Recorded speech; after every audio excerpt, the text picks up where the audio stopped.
السلام علیکم ورحمۃ اللہ وبرکاتہ۔ محترم ناظرین، آج سورہ بقرہ کی سب سے بڑی آیت کا مطالعہ ہم کرنے جا رہے ہیں۔ اس آیت میں اللہ تبارک و تعالیٰ نے ادھار لین دین کے تعلق سے کچھ رہنمائی کی ہے۔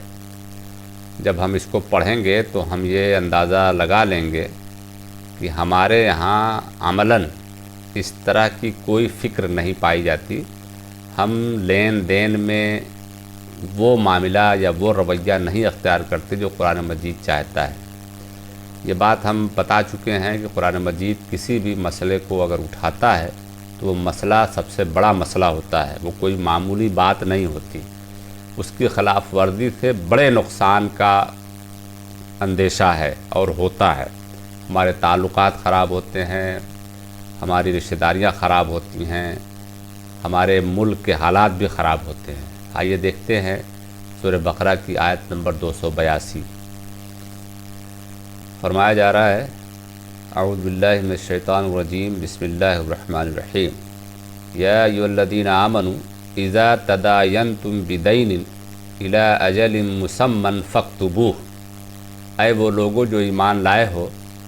جب تم کسی مقررہ مدت کے لیے ادھار کا لین دین کرو تو اس کو لکھ لیا کرو۔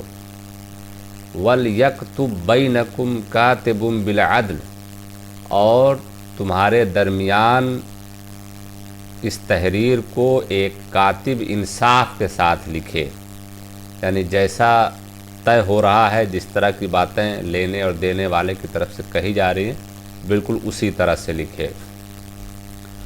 وَلَا يَأْبَى كَاتِبٌ أَن يَكْتُبَ كَمَا عَلَّمَهُ اللَّهُ فَلْيَكْتُبْ، اور کاتب انکار نہ کرے لکھنے سے جیسا کہ اللہ نے اس کو سکھایا ہے۔ یعنی علم کسی کو حاصل ہے تو وہ اپنی چیز نہیں ہے، بلکہ اللہ تعالیٰ کی طرف سے اس کو دی گئی ہے۔ علم سیکھنے کی جو صلاحیت ہے، اس کو اڈاپٹ کرنے کی، اس کو اویل کرنے کی، وہ انسان کے اندر اللہ تعالیٰ نے رکھی ہے۔ انسان یہ کہہ سکتا ہے کہ بھائی وقت میں نے لگایا، محنت میں نے کی، مار میں نے کھائی پڑھائی کے زمانے میں، تو وہ یہ حق نہیں رکھتا، کیونکہ وقت بھی اللہ کا ہے، محنت کرنے کے لیے جو قوت چاہیے، جو انرجی چاہیے، وہ بھی اللہ کی ہے، سب کچھ اللہ کی ہے۔ لیکن آپ نے بہرحال اللہ کی دی ہوئی چیز کا استعمال کیا ہے تو آپ کا کچھ نہ کچھ حق تو بنتا ہے، لیکن اس بات سے آپ انکار نہیں کر سکتے کہ میں نے اپنا علم اللہ کی مدد کے بغیر سیکھا ہے۔ تو اللہ تعالیٰ کہہ رہے ہیں کہ ہم نے جو علم تم کو سکھایا ہے، یعنی جو ہم نے صلاحیت دی تھی،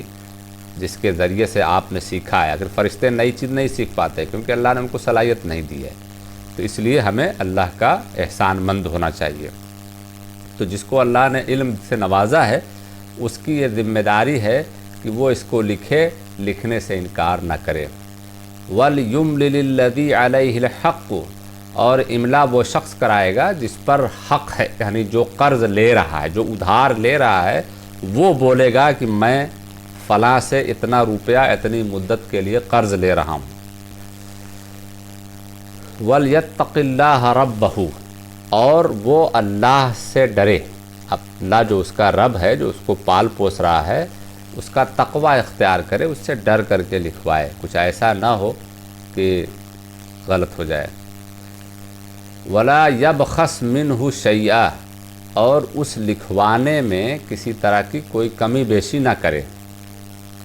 یعنی جتنا ہوا ہے، جتنا معاملہ ہوا ہے، بالکل اسی طرح سے لکھوائے۔ فَإِنْ كَانَ الَّذِي عَلَيْهِ الْحَقُّ سَفِيهًا أَوْ ضَعِيفًا أَوْ لَا يَسْتَطِيعُ أَنْ يُمِلَّ هُوَ فَلْيُمْلِلْ وَلِيُّهُ بِالْعَدْلِ، اور اگر ادھار لینے والا کوئی ایسا شخص ہے جو بہت زیادہ عقل مند نہیں ہے، یا بہت کمزور ہے، یا اپنی زبان سے بول کر کے لکھوا نہیں سکتا ہے، یعنی کیا بولنا ہے اس کو سمجھ میں نہیں آ رہا ہے، تو اللہ تعالیٰ کہہ رہے ہیں کہ وہ اپنے ولی، اپنے سرپرست کے ذریعے سے اس کو لکھوائے انصاف کے ساتھ۔ یعنی اس کے ساتھ ظاہر ہے کہ اگر کوئی قرض نہیں آ جائے 2-4 روپے کی بات تو ہے نہیں، قرض آدمی لیتا ہے تو ضرورت کے تحت زیادہ بھی لیتا ہے، تو یہ حکم تو سب پر نافذ ہوتا ہے، چھوٹا قرض ہو یا بڑا قرض ہو، لیکن بہرحال بڑے قرض پہ تو لازماً، کیونکہ نیتیں اسی پر خراب ہوتی ہیں اور حالات اسی سے بگڑتے ہیں۔ وَاسْتَشْهِدُوا شَهِيدَيْنِ مِن رِجَالِكُمْ، صرف لکھوانے سے کام نہیں چلے گا، ساتھ میں 2 گواہ اپنے مردوں میں سے بنا لو۔ گویا ادھار لین دین کوئی ہو، کوئی بڑا معاملہ ہو، 2 گواہ بھی بنانے چاہیے، کیونکہ یہ مال ایسی چیز ہے کہ انسان کو کب یہ پھیر دے، کب ذہن بدل دے، کب بے ایمانی پر اتارو کر دے، تو اللہ تعالیٰ انسان کی فطرت سے اچھی طرح واقف ہیں، کیونکہ اسی نے بنایا ہے، تو اس کی بات یہ ضرور ماننی چاہیے۔ فَإِن لَّمْ يَكُونَا رَجُلَيْنِ فَرَجُلٌ وَامْرَأَتَانِ مِمَّن تَرْضَوْنَ مِنَ الشُّهَدَاءِ، اور اگر 2 مرد نہ ملیں تو 1 مرد اور 2 عورتیں ان لوگوں میں سے جنہیں تم پسند کرتے ہو، یعنی اچھے لوگ ہوں، نیک لوگ ہوں، آپ کی پریشانی میں آپ کے ساتھ آ سکتے ہوں، کبھی اختلاف ہو جائے، معاملہ عدالت میں چلا جائے، ظاہر ہے کہ عدالت میں ہی جائے گا کیس، تو وہ آپ کے ساتھ ہو سکیں، تو 2 مرد ہونے چاہیے۔ اگر 2 مرد نہیں مل رہے ہیں تو 1 مرد 2 عورتیں۔ 2 عورتوں کو اس لیے رکھا جائے گا کہ عورتیں چونکہ مردوں کے بنسبت کمزور ہوتی ہیں، عدالت میں جا کر کے اپنی بات رکھنا مردوں کے مقابل ان کے لیے مشکل ہے، اور تنہا عدالت میں جانا بھی ان کے لیے مشکل ہے، اس لیے بطور ہیلپر اللہ تعالیٰ نے 1 عورت کو اور شامل کیا ہے۔ یہاں یہ نہیں بتایا جا رہا ہے کہ عورتیں آدھی ہوتی ہیں یا ناقص ہوتی ہیں، بلکہ عورتوں کی جو فطرت ہے، جو ان کا نیچر ہے، اس کو مد نظر رکھتے ہوئے ایک امدادی حکم ہے، کیونکہ گواہی بہرحال دونوں کو نہیں دینی ہے، کسی ایک ہی کو دینی ہے، البتہ دوسری کا کام یہ رہے گا کہ اگر پہلی یا گواہی دینے والی کچھ بھول رہی ہے، کچھ گڑبڑ ہو رہی ہے، تو وہ اس کو یاد دلائے گی، جیسا کہ آگے فرمایا جا رہا ہے کہ ان تضل احداہما، تاکہ اگر ان میں کی کوئی ایک بھول جائے، فتذکر احداہما الاخری، تو اس کو دوسری یاد دلا دے۔ یہ دونوں میں سے کسی ایک کا کام ہے، جو بھی بولے گا دوسری کھڑی رہے گی، اور اگر وہ غلطی کرے گی تو اس کو بتائے گی، اس کی رہنمائی کرے گی، ایسے نہیں ایسے تھا، اور اگر وہ بتا لے جاتی ہے، بہت سی عورتیں ہوتی ہیں بہادر، تو کوئی بات نہیں۔ وَلَا يَأْبَ الشُّهَدَاءُ إِذَا مَا دُعُوا، اور گواہ انکار نہ کریں جب انہیں بلایا جائے، یعنی جب گواہوں کو بلایا جائے گواہی دینے کے لیے عدالت کے سامنے، تو انہیں انکار نہیں کرنا چاہیے، یا عدالت کا معاملہ نہیں ہے، کوئی پنچایت ہے اس کے سامنے بھی، تو انہیں انکار نہیں کرنا چاہیے۔ وَلَا تَسْأَمُوا أَن تَكْتُبُوهُ صَغِيرًا أَوْ كَبِيرًا إِلَىٰ أَجَلِهِ، اور تم کاہلی نہ کرو لکھنے میں، چاہے معاملہ چھوٹا ہو یا بڑا، یعنی لین دین چاہے چھوٹا ہو یا بڑا ہو، مدت چاہے چھوٹی ہو یا بڑی، مدت یہ ہے کہ بھئی میں 3 دن کے بعد دے دوں گا، 1 ہفتے کے بعد دے دوں گا، یا یہ کہ سال بھر، تو مدت بھی اگر کمی بیشی ہے، چھوٹی بڑی ہے، تو اس کو بھی لکھا جائے گا۔ ذالکم اقسط عند اللہ واقوم للشہادۃ، یہ چیز، یہ طریقہ اللہ کے نزدیک زیادہ انصاف پر مبنی ہے، یہی طریقہ اللہ کے نزدیک صحیح ہے۔ واقوم للشہادۃ، اور گواہی کو زیادہ درست رکھنے والا ہے۔ وَأَدْنَىٰ أَلَّا تَرْتَابُوا، اور قریب ہے کہ تم شبہے میں پڑ جاؤ، یعنی اگر اللہ تعالیٰ نے یہ طریقہ نہ بتایا ہوتا تو تم شبہے میں پڑ جاتے کہ اتنا دیا تھا، میں نے اتنے وقت واپس کرنے کی بات کہی تھی، میں نے اتنا کبھی دے دیا تھا، اس طرح کی باتیں کہہ کر کے پھر وہ رشتے خراب ہوں گے، تعلقات خراب ہوں گے، جو اللہ تعالیٰ کو کسی بھی حال میں پسند نہیں۔ انسانی تعلقات کو ہر حال میں بہتر ہونا چاہیے۔ یہ تو ہماری بدقسمتی ہے کہ ہم دین کے نام پہ اپنے تعلقات خراب کرتے ہیں، بہت ہی بڑی بدقسمتی ہے، اور اس کے پیچھے ایک سبب یہ بھی ہے کہ قرآن مجید سے ہم اپنی ذہن سازی نہیں کرتے، ہم لوگوں کی باتوں سے اور لوگوں کے جذبات سے اپنی ذہنی آبیاری کرتے ہیں۔ تو وہی کہا جا رہا ہے کہ یہ ضرور کرنا چاہیے۔ الا ان تکون تجارتا حاضرتا تدیرونها بینکم فلیس علیکم جناح الا تکتبوها۔ ہاں، اگر کوئی ایسی تجارت ہے جو ہاتھوں ہاتھ ہو رہی ہے، آمنے سامنے، کچھ کے بدلے کچھ لین دین ہو رہی ہے، جیسے ہم دکانوں پہ جا کے خریدتے ہیں، مارکیٹ میں جا کے خریدتے ہیں، کپڑا خریدتے ہیں، سبزی خریدتے ہیں، زمین خریدتے ہیں، جو بھی خریدتے ہیں، تو اللہ تعالیٰ کہہ رہے ہیں کہ اگر ہاتھوں ہاتھ لین دین ہو تو پھر اس کو لکھنا ضروری نہیں ہے، کوئی حرج نہیں کہ اس کو لکھا جائے، بغیر لکھے آپ سے معاملہ کر لیں۔ وَأَشْهِدُوا إِذَا تَبَايَعْتُمْ، البتہ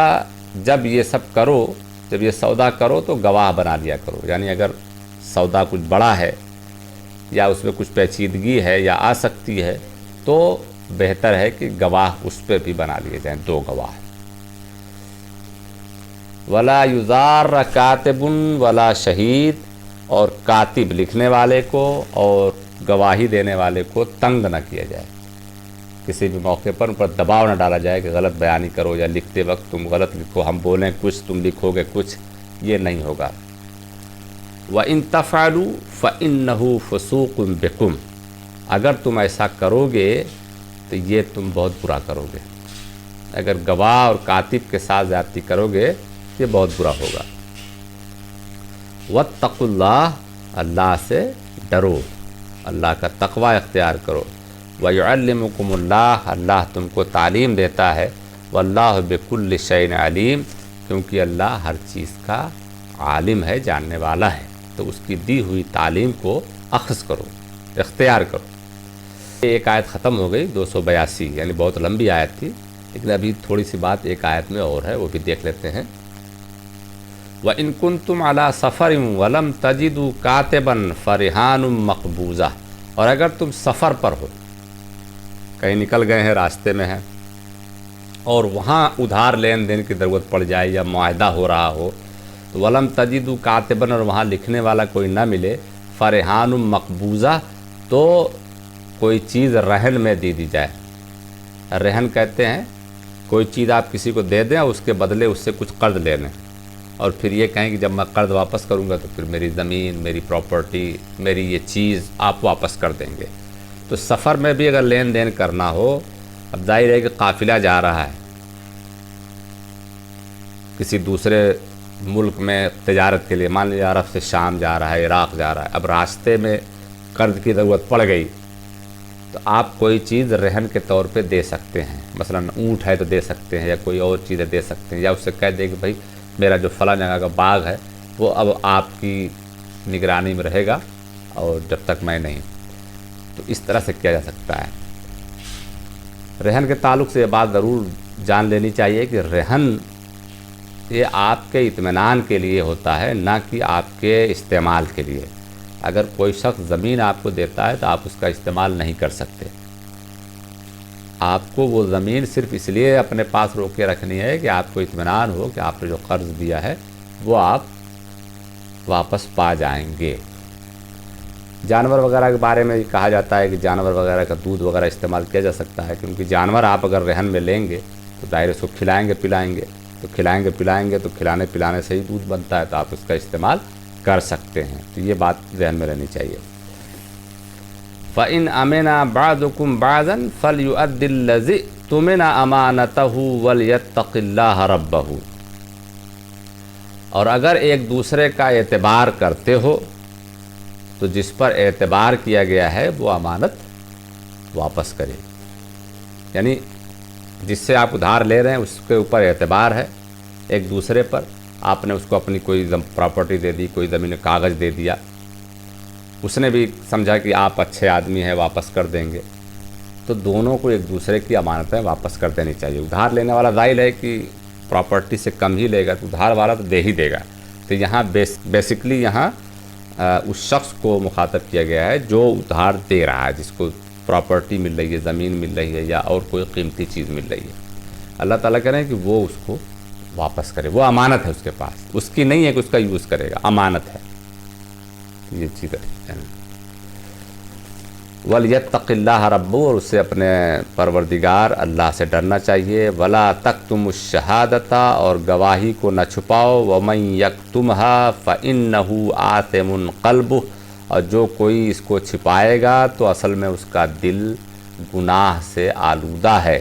وَاللَّهُ بِمَا تَعْمَلُونَ عَلِيمٌ, اور اللہ ہر اس چیز سے واقف ہے جو تم کرتے ہو. بڑی اہم آیت ہے. ہمیں دعا کرنی چاہیے اللہ تعالیٰ سے کہ اس طرح کے معاملات میں ہمیں قرآن مجید کے مطابق زندگی گزارنے کی توفیق عطا فرمائے. وآخر دعوانا الحمدللہ رب العالمین. السلام علیکم ورحمۃ اللہ وبرکاتہ.